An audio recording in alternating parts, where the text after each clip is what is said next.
If I were starting over in my 20s with no money or assets, here are the top 3 things I would do to get started in investing.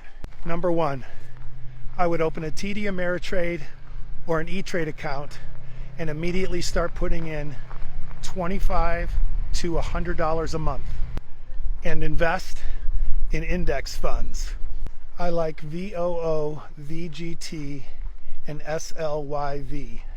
Number 2, I would open a Fundrise account so I could start investing in real estate immediately. You can start with as little as $10 and I would add to this account immediately. This is a great place to get into real estate with very little money. And number 3, and this one is great, I would open an Acorns account. I love this app because you can set it to round up all of your little purchases. Then it invests that money immediately. I personally would set it to moderate risk. These are 3 great ways to get started with little money. Okay, so we have the plan. Let's go.